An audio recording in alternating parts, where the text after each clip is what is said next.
We're going to spend some time today really digging into what do all of these pieces look like as they come together for instruction. We're going to talk today about visual supports. We're going to talk about using that prompting hierarchy that we've had in all of our slide decks, and how can we manipulate that prompting hierarchy to meet the needs with specific skills. We're going to talk about how to do some error correction. And we're going to talk about what happens when you do that small group lesson and one of your students isn't getting it. We're going to talk about how you can pull that skill out of your small group and address it one-on-one using, a discrete trial training strategy, and how we can then push it right back into our small group. Okay, so we'll just dig right in. And this first slide we wanted to show you guys is kind of how all of the things that we've been doing are culminating in specially designed instruction. You've probably heard that term. It's all over the laws around special ed, but I wanted to share with you a practical definition that I found on CEC's website.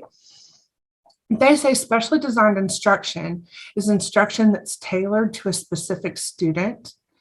It addresses their IEP goals. It accounts for their disability.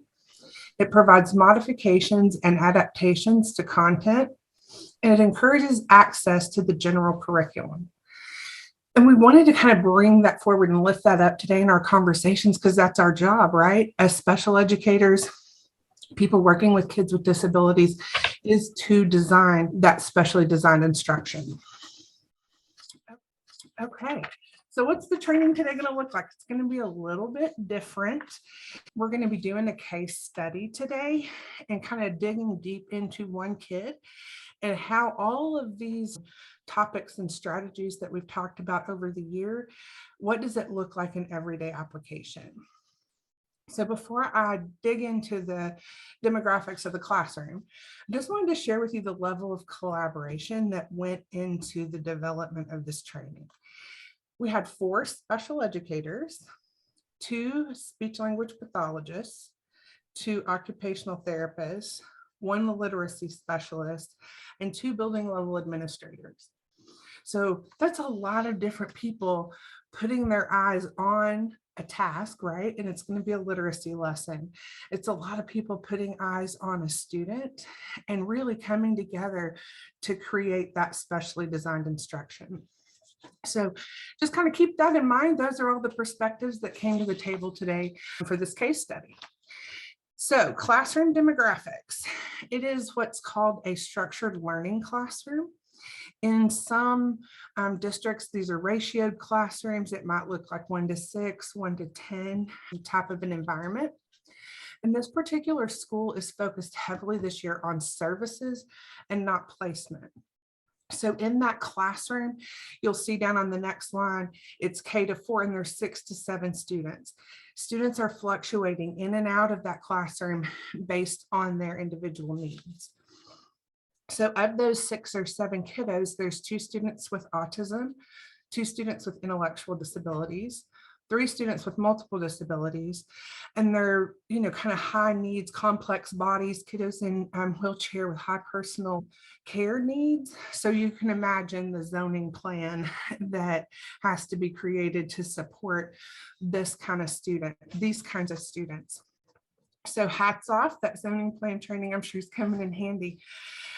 Okay, so that is kind of the classroom demographics. We're going to zoom in a little bit more, and I want everybody to meet sweet Mila. Mila is a kindergartner. She has an intellectual disability, Down syndrome.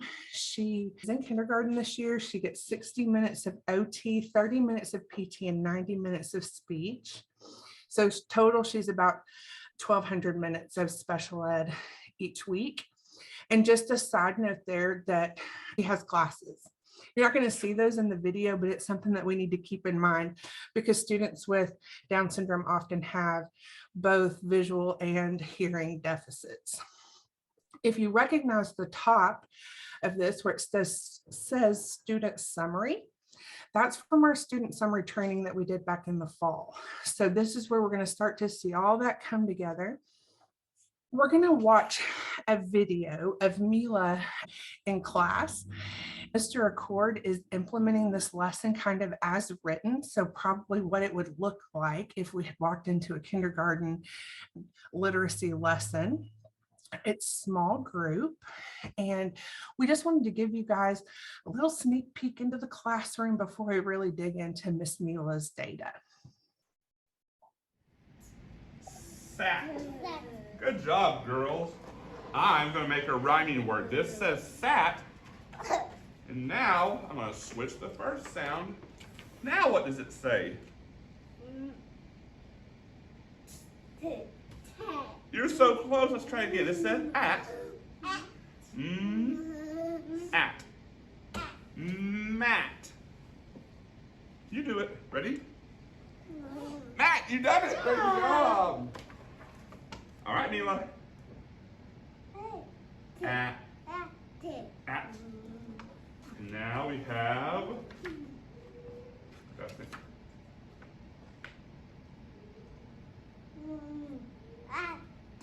Matt. Can you say Matt? Good. What's our rhyme say? At, and I add this sound that says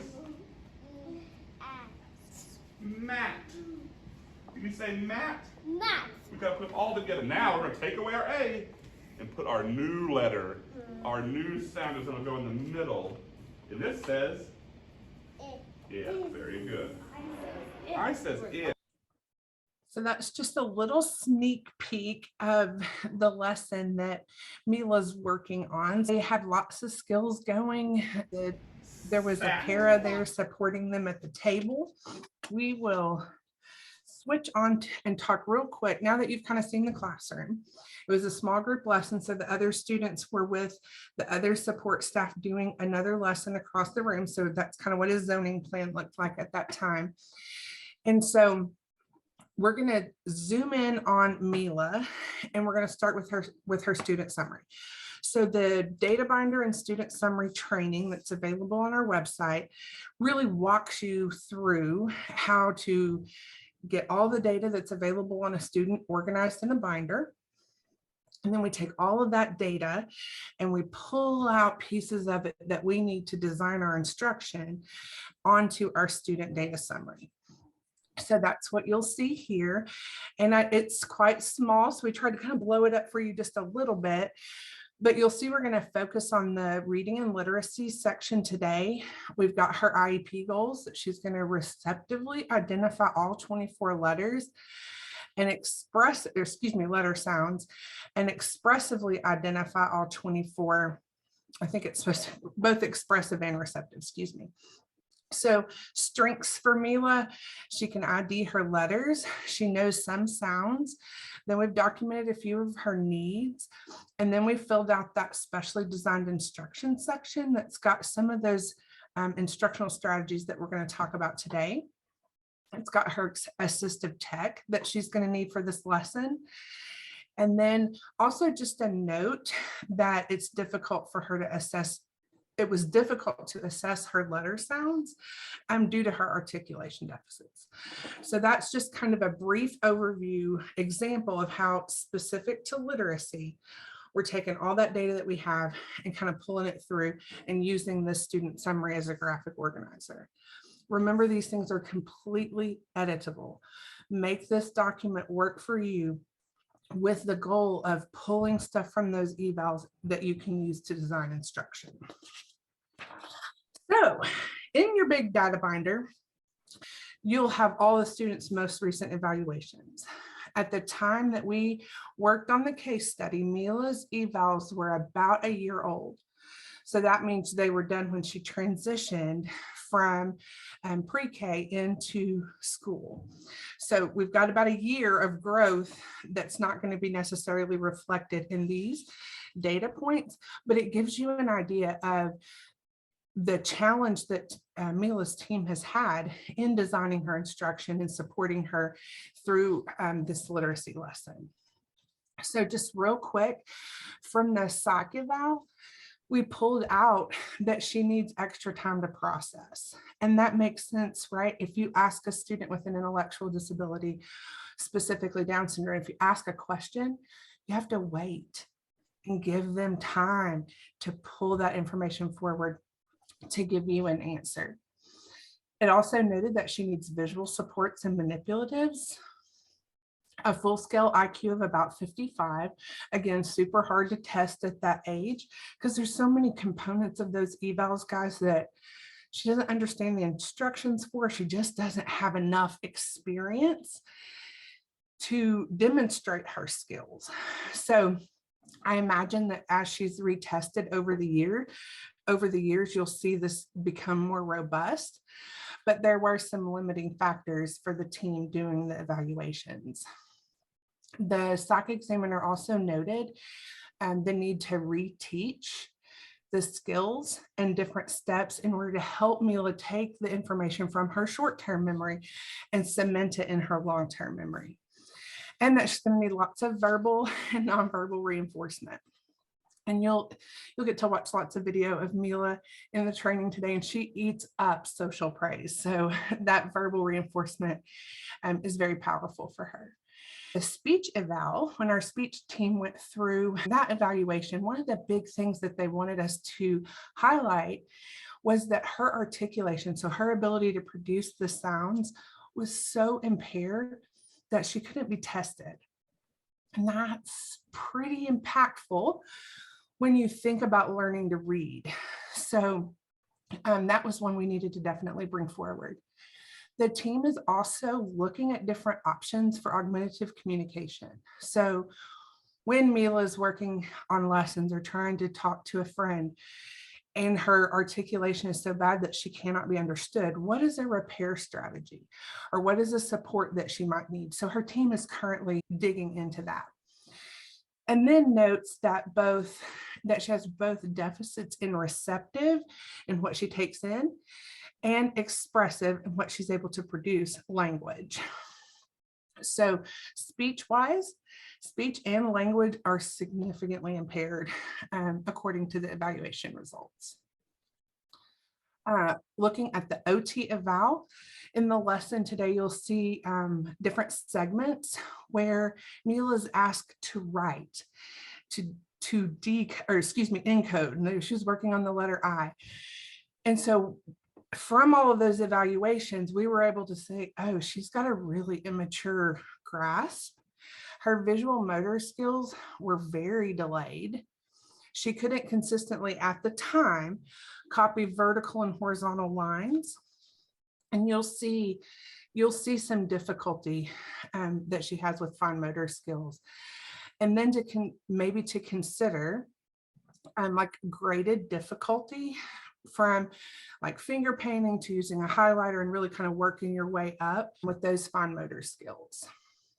And to note that if the activity isn't about the motor skills, right? We're not teaching the motor skill, we're teaching the letter I, that we might need to consider some assistive technology.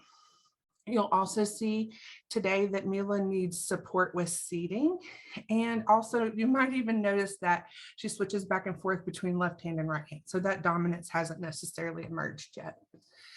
Before we move on, I want to point out this section down at the bottom, the deficits that are typical for students with Down syndrome. We added that section because as we got through the eval, we were like, man, this team is going to struggle to be able to put all these pieces together because there were limitations in what the evaluators were able to get when they did the evaluations transitioning from pre-K. So we did some research. What are some deficits that are typical for students with Down syndrome?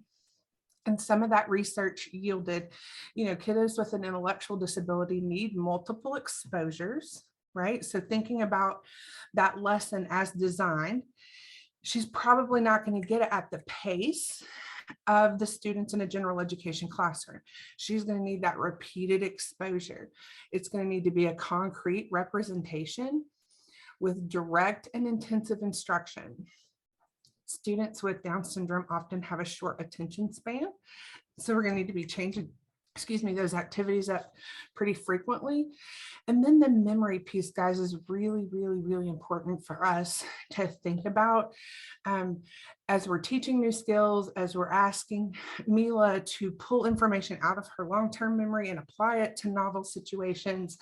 So we're really going to be attending to that memory piece today as we talk about these instructional strategies and specially designed instruction for her. And then that expressive language deficit, we're going to dig into that a little bit as well. I'm thinking about memory.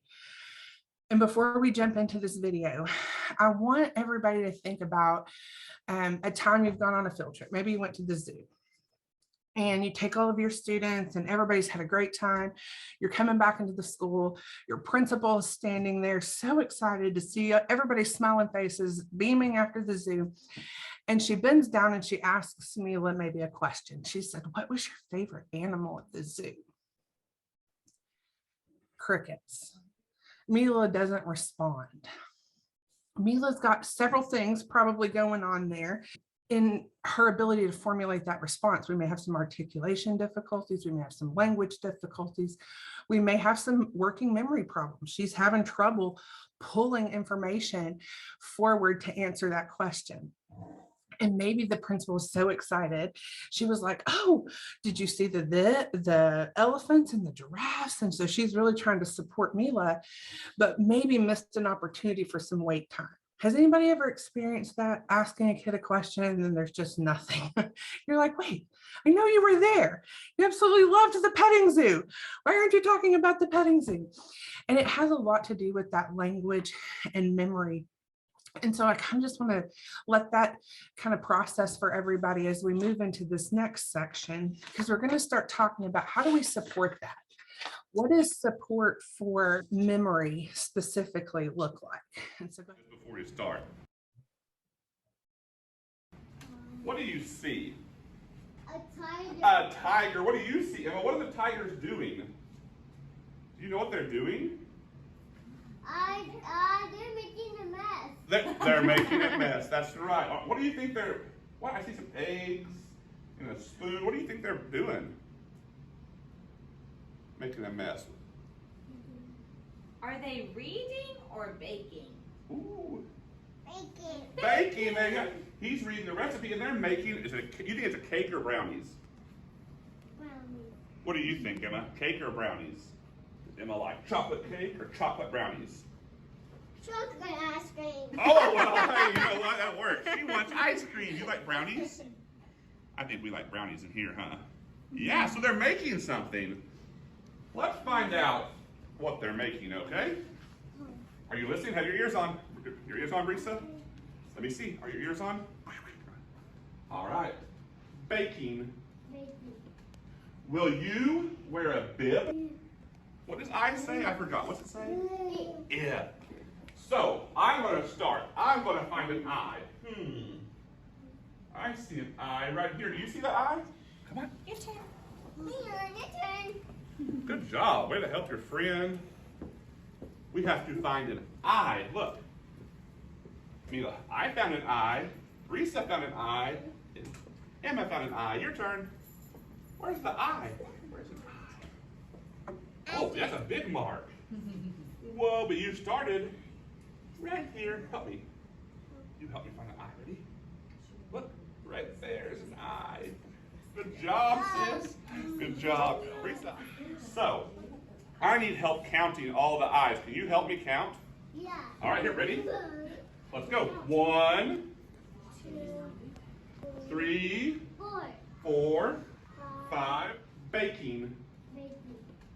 Will you wear a bib? So that was an academic routine that they will do frequently in class. It's a finding the letter activity.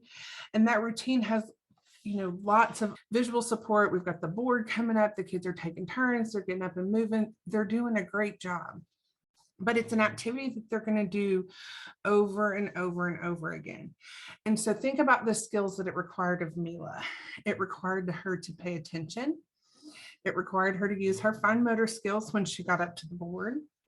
She had to use her visual recognition, which is a strength for kids with Down syndrome. And my gut tells me that Mila knows what an eye looks like. And so I'm not sure if she got up to the board and got excited with that expo marker, or she was struggling to control it, or she didn't understand what was being asked of her. But there's a lot going on for Mila, right? In just that one tiny little lesson. So in collaboration with Mr. Accord, we talked about Mila's student summary, and we talked about her need for repeated exposure. And this lesson is one he's going to be doing regularly and adding new letters to this academic routine. We talked about the need for multisensory components, the practicing with her fine motor skills, and also for Mila, how do we take that auditory information and make it concrete, right? When we say something, it happens quick and it's gone. And if you have trouble with your memory, then you lost it, you know. And so if you have visual support, it will help keep you tracking along as you learn the routine. So in collaboration with Mr. Accord, we thought, what would be a visual that we could add to help teach this routine to Mila? So we came up with this. It's a mini schedule.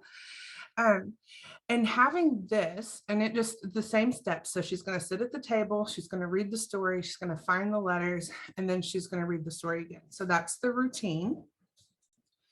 But having the visual strip that he can go over with Mila every day preps her for that activity. And that makes it, that visual decreases her need to constantly attend to, like, what did we just do? What are we going to do next? All of those memory demands, and makes it right there where she can refer back to it, like, what are we doing next? So that's where we landed as far as creating the visual support for her. But before we move on to the next slide, I wanted to talk about the collaboration with the OT on this particular activity and how we kind of considered that and that input into the design of the lesson. So in looking at the scores, one of the things that the OT suggested was that graded support. So you'll see down below some finger painting as a good option for Mila to find the eye.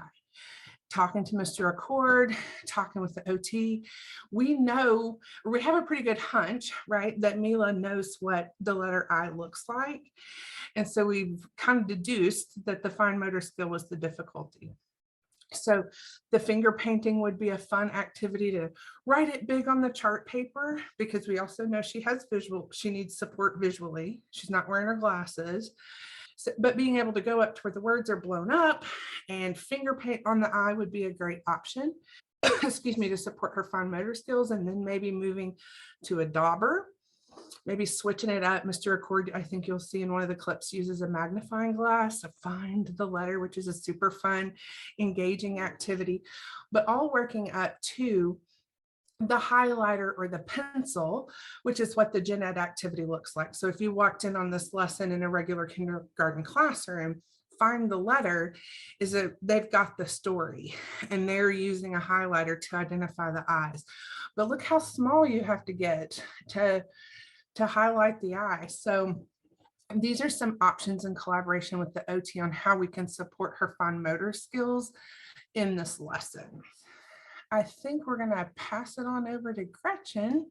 I have a video too, and in this video, we're watching a blending board lesson.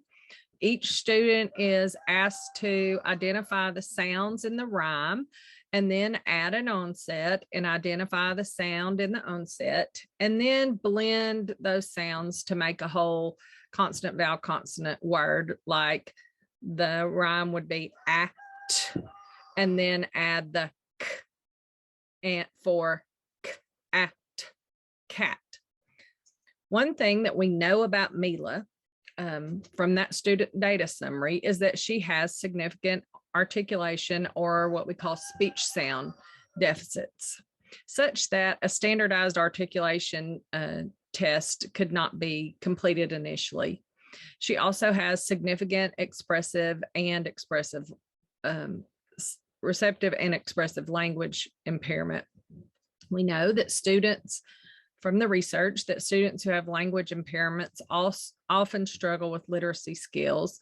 And the research has also shown that combined speech sound disorder and language impairments have a significant impact on students' literacy skills. So the team really has to consider what impact this is having on her literacy skills. So if you'll roll the tape, Daylene, we'll watch this What lesson. does our rhyme say?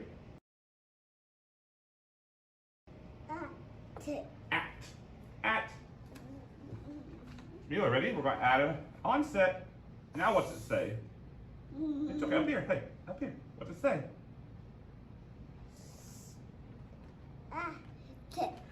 Sat.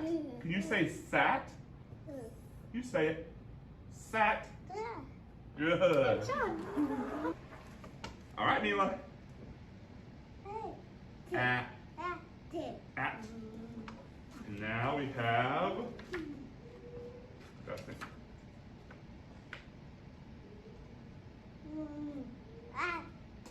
Matt. Can you say Matt? Good. Together now, we're going to take away our A and put our new letter. Our new sound is going to go in the middle. And this says, yeah, very good. I says it. Are you ready? What's this say? It. It. Now I add this onset. It says, Mila. Zit. Zit. Emma. Can you tell me?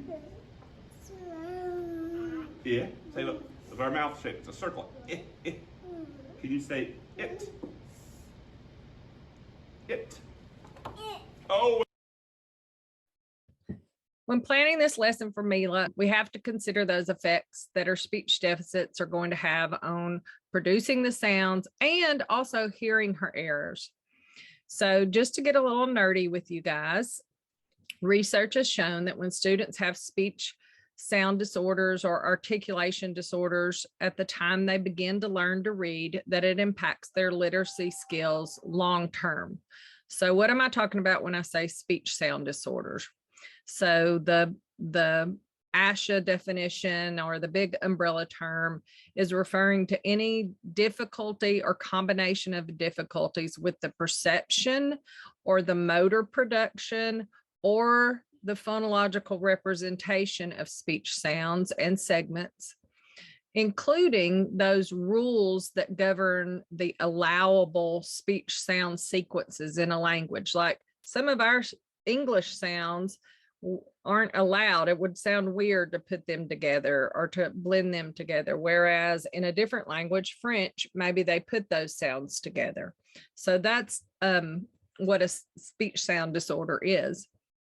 There's been two kind of explanations for the relationship to speech sound disorders and reading.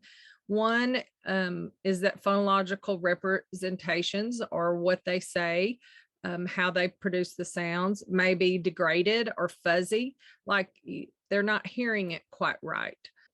Thus, the student has poor decoding skills. Another possibility is that those representations are intact, but short-term memory processes are limited. And so Rebecca shared some of that with us too. So if you look at this crazy graphic on the right, I'm going to try to explain it as best I can. It shows some of the links or relationships of speech sound disorders, language impairment to literacy skills. So in the green box are things that contribute to speech sound disorders. In the red box, and you'll notice there's one that overlaps, are things that contribute to language impairment. The blue box are reading components. If you look at the arrows represent how the authors have linked the speech sound disorders and language impairment to the literacy components. So if we look at a deficit in phonological awareness, the second oval, which relates to a speech sound disorder, we see that it is strongly linked to spelling and written language and reading decoding. So now that we've got an understanding of that, let's look at how we can support Mila through prompting. Hopefully this next slide, or this slide, looks familiar. This is the prompting hierarchy we've shared in recent trainings.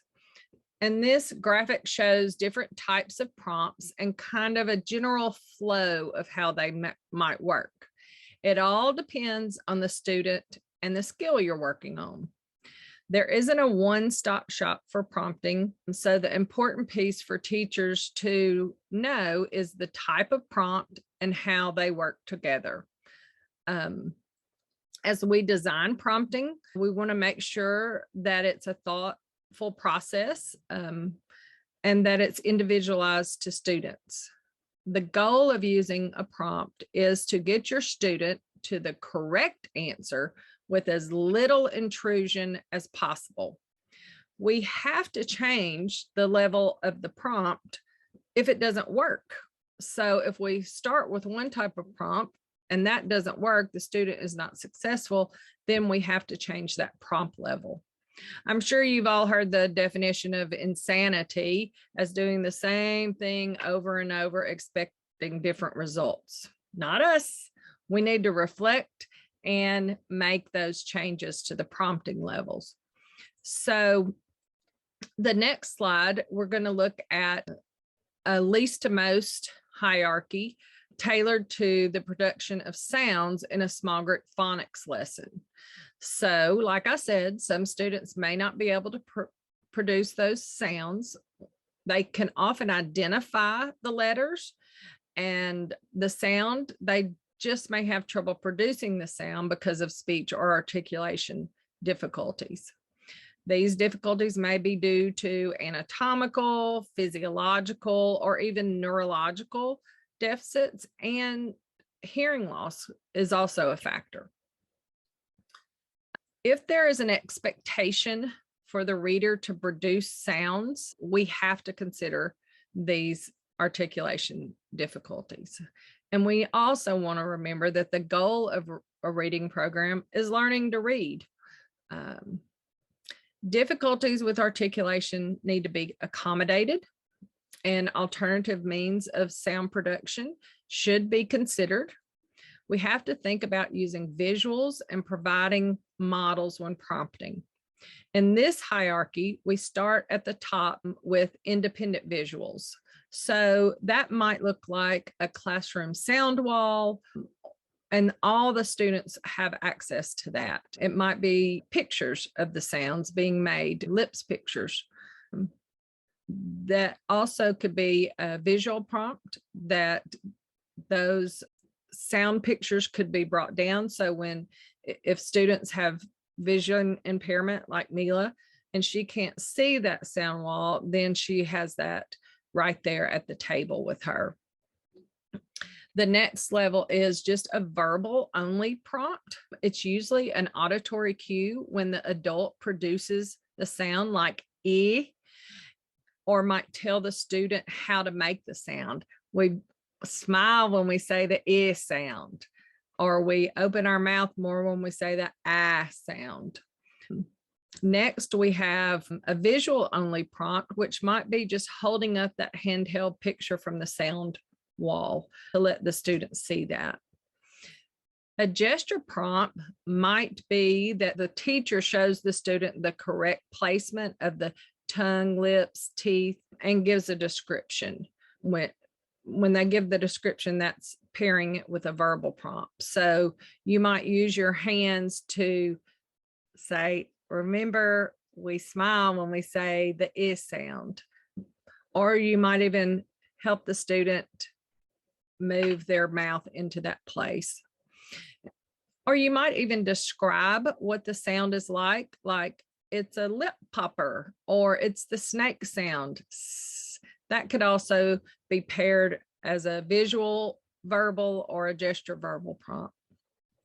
And then the last one that I think we fall back on and that Mr. Accord really used a lot is the model where the adult shows the student how to make the sound, verbally describes it, and then pairs that with a gesture pointing to the mouth. Some people use a mirror like in this picture here. So one thing I want to talk about is approximations too, that approximations can be accepted, especially when blending the sounds together, because that can cause what speech pathologists refer to as co-articulation. I think it's very similar to blending, but the co-articulation of the sounds when the t come together and they blend together, it's maybe difficult for the person listening to understand what the student says. So when Mila said it, she got all the sounds correct in isolation, but when he asked her to blend it together and say sit, it came out. She could make the sounds in isolation, but struggled to put them together. So that's when he accepted the approximation. When the speech pathologist pushes in, who knows what might happen, but hopefully we'll contribute to adding some additional prompts. And some of those might be physical or what we might call a tactile prompt, using a tongue depressor or something. There's something called speech buddy tools that are different tools for different sounds, or we might have the student position on the floor or on an exercise ball in order for them to focus on producing a particular sound. In addition, the speech pathologist might bring in a speech generating device that allows the student to express the sound and the word in a different way. Some of those devices have a phonetic keyboard that allow for sound and then blending the sound together. So what do we do when students get it right? And Mr. Accord definitely did well on having a party. And that's what my friend Jenny Hughbanks would say. We have a party. But what we like to call that officially is reinforcement. Reinforcement is so important when teaching new skills. You can reinforce at an individual level, a group level, or a classroom level. And you saw Mr. Accord do that. You saw each of those types in this video. He did it with each individual student, and then he would talk to all the students and also the whole group. So if we think about Mila or any of our students, maybe they are struggling to produce the I sound, and we decide to move that student to a one-to-one or a discrete teaching setting. When we do that, we want to have a form of reinforcement for that teaching session, since we know that reinforcing correct responses is important for learning. That might look like a token board, and the student chooses what they're working before you begin from the choice wheel. Maybe it's a Skittle, maybe it's 3 minutes on the iPad. It will depend on what your student finds reinforcing. Mila's choice wheel shows a Mickey Mouse and an iPad among her choices. Maybe you're working with a small group like Mr. Accord was during the video. Reinforcement still applies. It might just look a little bit different. He used, and the girls responded to, lots of social praise. But token boards are still completely possible with small groups, with or without a paraprofessional present. Of course, having a paraprofessional available to help is great, but don't let the extra adult or the lack of the extra adult hold you back. Token boards are quick and easy to use. You might have to be more strategic and know when it's best to pause and provide reinforcement. But if you think through these components, you'll be ready to go. Maybe your group is able to follow a group token board. Maybe their favorite items are not possible during a lesson, like water play. In that case, perhaps have a special set of reinforcers just for that group setting. For example, moon sand or the coveted homework passes. especially for those older kids. What about whole group or large group? Reinforcement still applies. You're not going to have 30 token boards going at one time, though.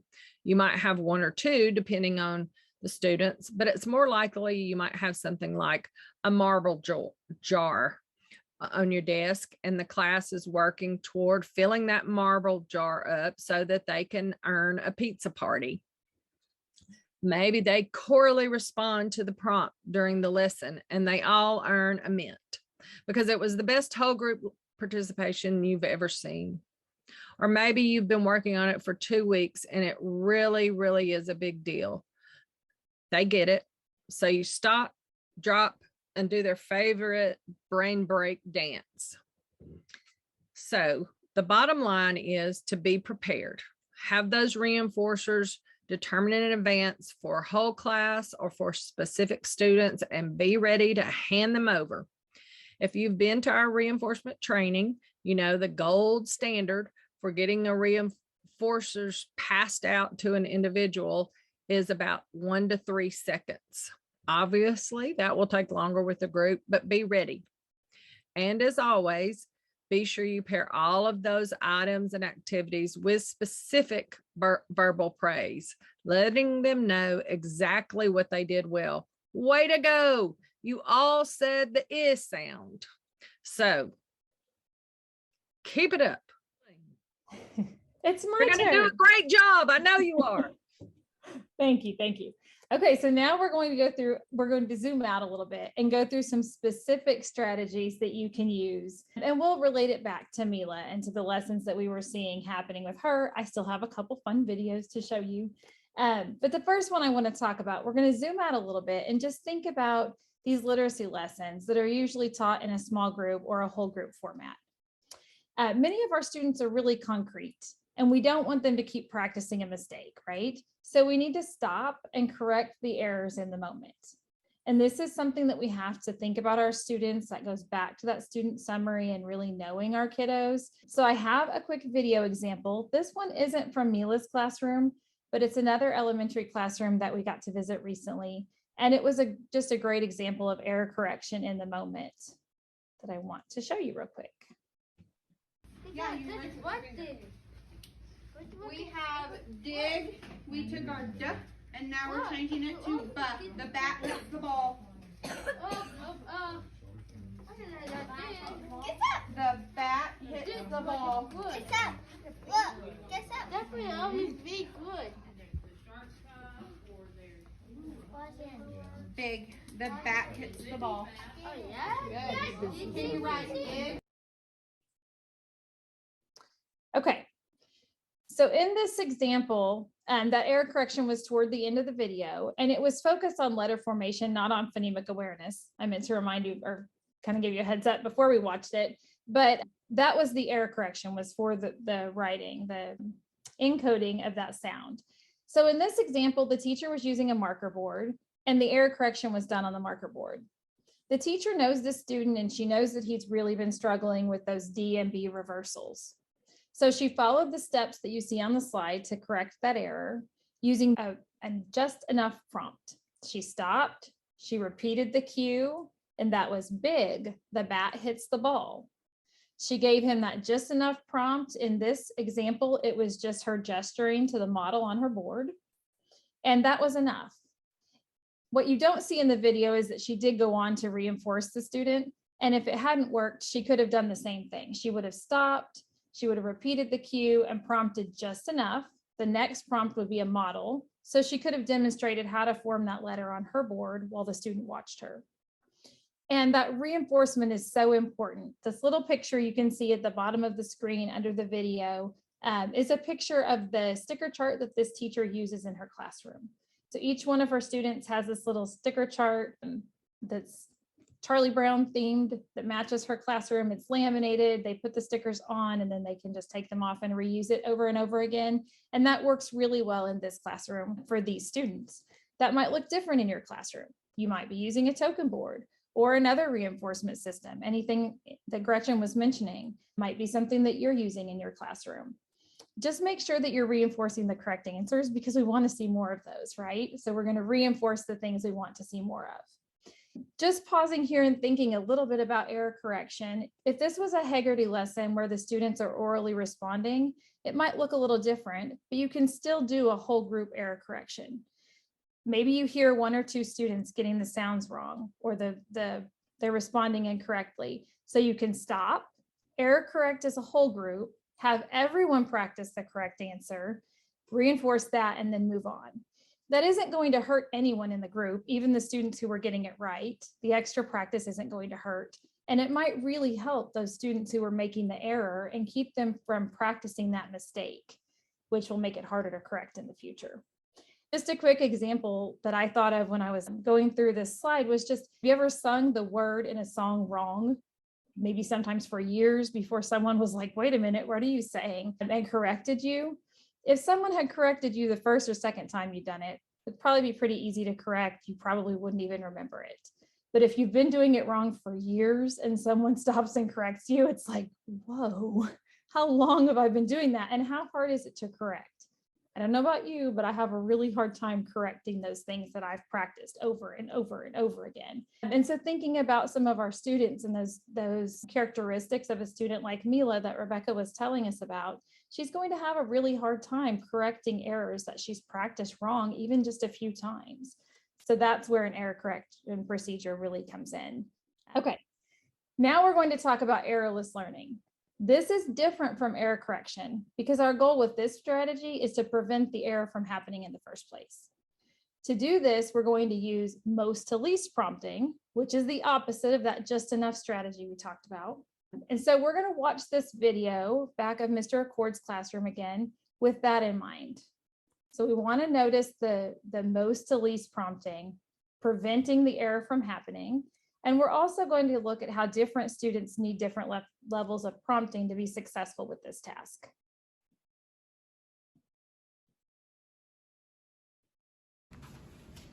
You ready? I'm going to give you this blue marker. When we make an I, we go down, dot. Your turn. Down, dot. Perfect. Are you ready? We go down, dot. Your turn. We're gonna need some partial physicalness. Henry, probably. Okay, hold the marker. Yeah. Trace, let's go down. Good job. Dot. Flat. Good job. Emma, do you need help or can you do it? I think you can do it. She's got it. Down, dot. Your turn. Down. Ooh, dot. Dot. That is perfect. Hey, girls, let's clean up our mess. Ooh.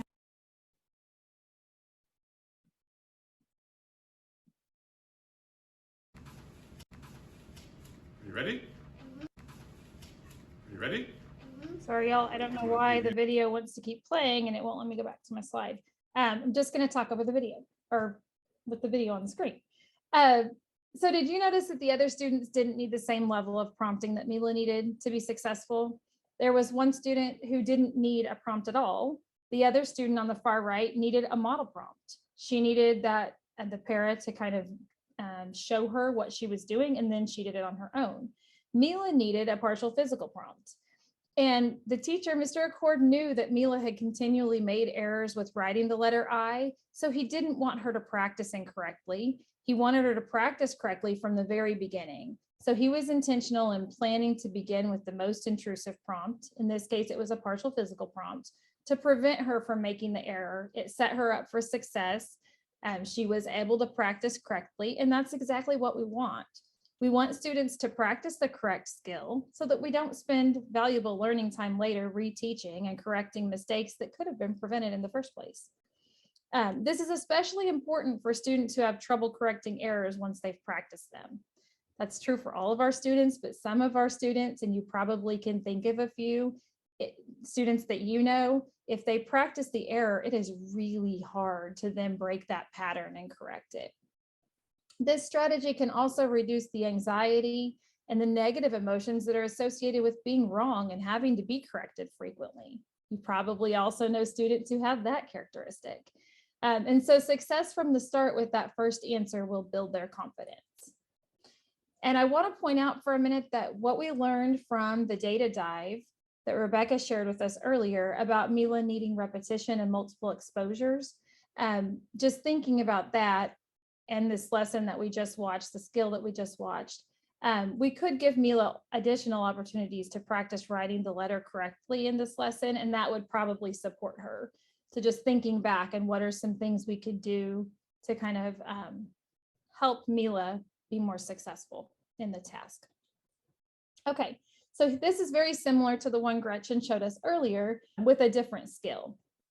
This is a most to least prompting hierarchy example, and we're going to use this for the things that kids struggle the most with, like writing. Does anyone have a student who actually loves to write? Because for most of the students I've taught, writing is the least preferred activity. It's hard. So here's an example of a prompting hierarchy showing that error correction with Mila writing the letter I. The first one is what we saw happen in the video. A partial physical prompt was used. And the script for that is when she was given a model to trace, the teacher said down, dot, to verbalize the path of movement for that letter. Once she's successful with that level of prompt, the classroom team can move on to a model. This time there would be no physical prompt. So they would remove that partial physical. She would be given a model to trace, and the script will be trace I, down, dot, and the teacher could model with their finger that path of movement. Kind of like what they did for the student on the right in that example. That was more of a model prompt. And then once Mila is successful with that level of prompting, they'll move on, and the less intrusive prompt would then be a visual verbal prompt, which is what the first student on the far left received in the video. She would be given a model of the letter, and the script is do this, down, dot. So can you see how we're graduating that level of prompt? We're just fading it back. We're going to rewatch a short portion of that video with these things in mind so that you can really focus on what that looks like for Mila now that we've talked about it. Because sometimes when you have a little more information, it looks a little different.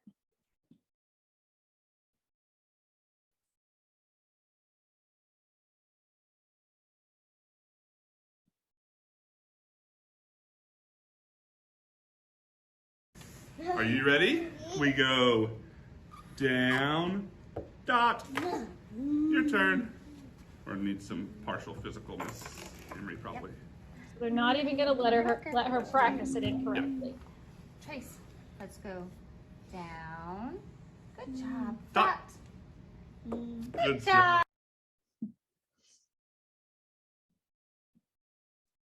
Okay, so we're going to talk next. I've got to get my slides back there, don't I?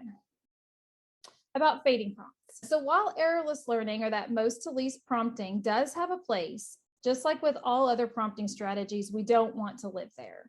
We definitely don't want to live in the most intrusive, that full or partial physical prompt. We want to fade that when the student is ready and graduate to a lower prompt level like we just talked about.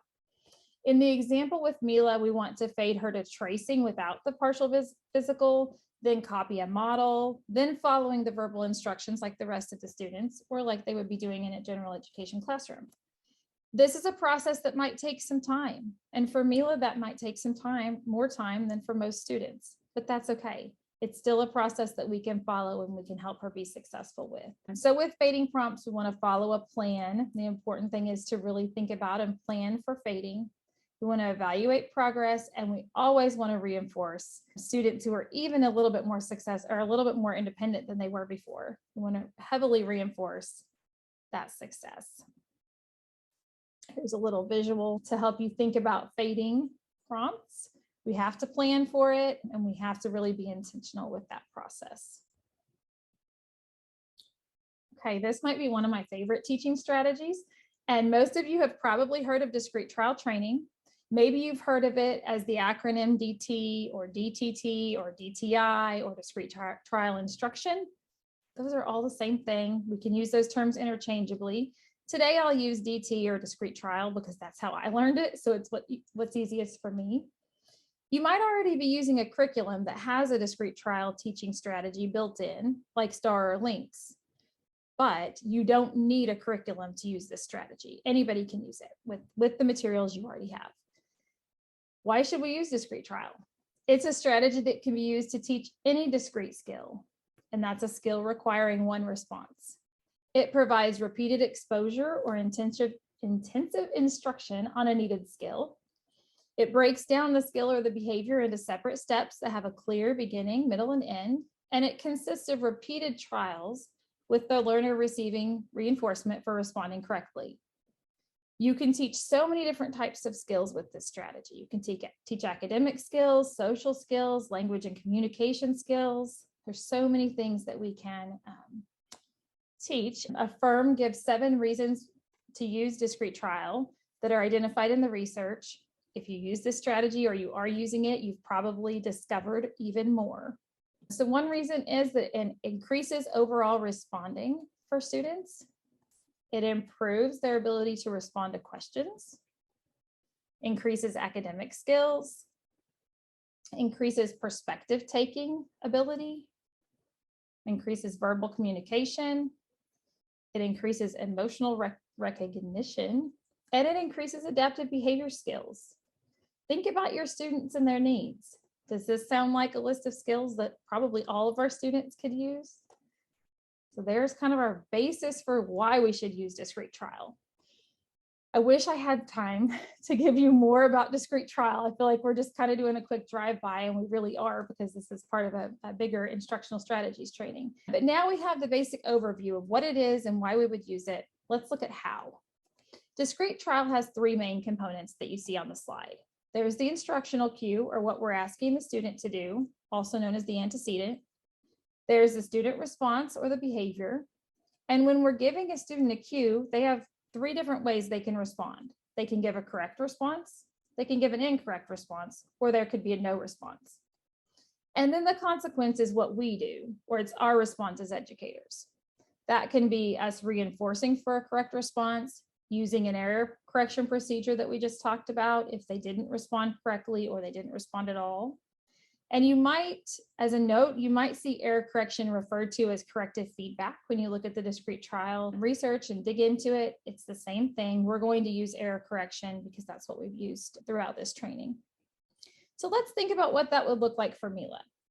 She's working on the kindergarten standard of demonstrating basic knowledge of one-to-one letter sound correspondence by producing the most frequently used sound for each consonant. So we can identify the grade level standard that we're working on.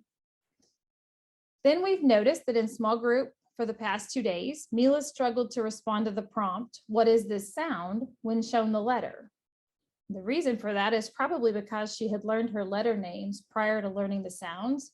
So she responds with the name of the letter instead of the sound. Since she's not being successful in the small group and she needs more specially designed instruction in this specific task of what sound is it, we're going to work with her one-on-one in a discrete trial strategy We'll provide opportunities for reteaching, multiple exposures. We're going to just pull that skill from the small group and work on it one-on-one in discrete trial. We'll heavily reinforce that skill in that setting. And we're really going to try to help her understand the academic routine and respond to the instructional cue, "What sound is this?" So we know she knows her letter sounds, but we want her to respond to that cue because that's what the teacher's using in the small group. We're going to know she's mastered that skill when she is responding correctly 3 out of 3 trials for 3 consecutive days. And when she's doing that and she's reached mastery, we can push her back into that small group with this skill that she's now learned, and she can generalize it there. Okay, so we've got the kindergarten standard and we have our learning target, right? What we're going to work on in discrete trial. To fill in the rest of the table, here's what the instructional cue looks like. The teacher's going to present a letter flashcard and say, "What sound is this?" And you can note out to the side that we're going to begin with known phonemes. The goal at this point isn't to teach new sounds, but we could use a discrete trial strategy to teach new sounds. But first, we're just going to work on the sounds that she knows. We want her to respond by saying the correct sound, but she might not. She might say the incorrect sound or the letter name instead, since that's the error she's been making. Or she might not respond at all. All of those we need to also think about and plan for. And then the consequence, remember, this is what we do. This is our response. In the case of a correct sound, we're going to immediately reinforce her. Great job. The sound is ah, penny on, if we're using a penny board, which a lot of times is typically used in discrete trial or some other one-to-one reinforcement. In the case of an incorrect or no response, which is extremely likely right now, we'll provide corrective feedback using the error correction procedure we talked about earlier. So if Mila says A, the name of the letter instead of the sound, I might say, the sound is ah. What sound is this? And I'm expecting her to respond with ah. One thing that's really important is that I keep using that same cue every time. What sound is this? Because that's what I'm trying to teach.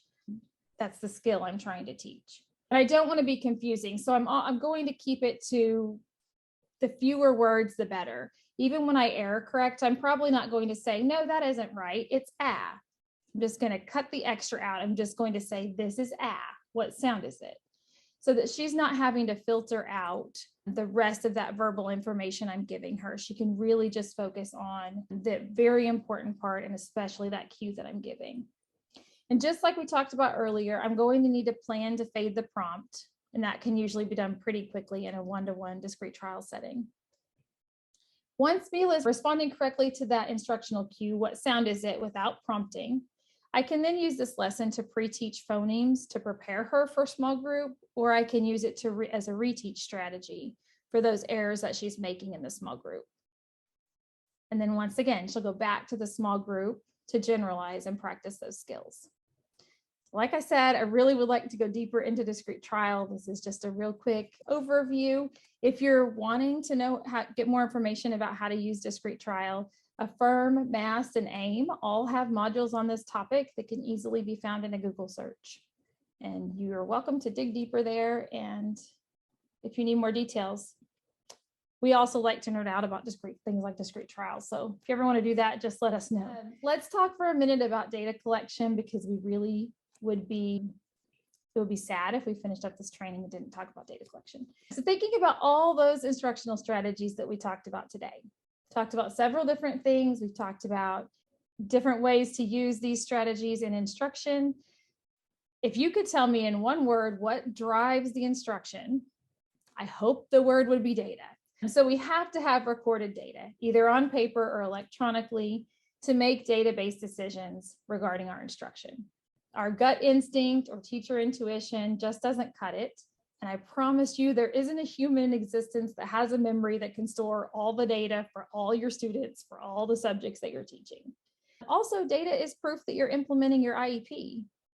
If you've ever had to defend your decisions to an administrator, an angry parent, or maybe even a judge in court, you know how important a good data collection system is.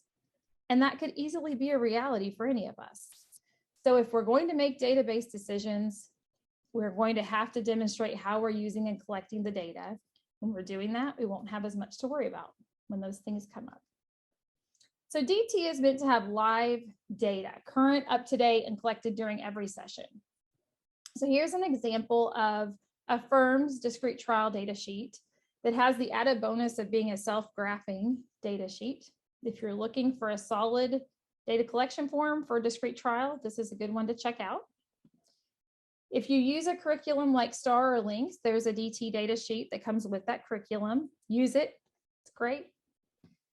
The next one, this is just a super simple example that I found online just to show you an example of another data sheet. It doesn't have to be complicated. The point is you have something that you're using to collect data and you're doing it.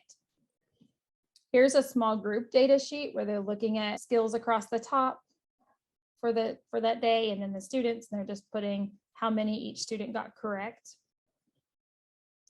And then if your data sheet's across the room, or you didn't get it printed because it's a rainy Monday morning and traffic was crazy, and you had a student having a meltdown in your classroom before school even started, when you did get to go to the copier, there was a line, you didn't get your data sheet printed, it's okay.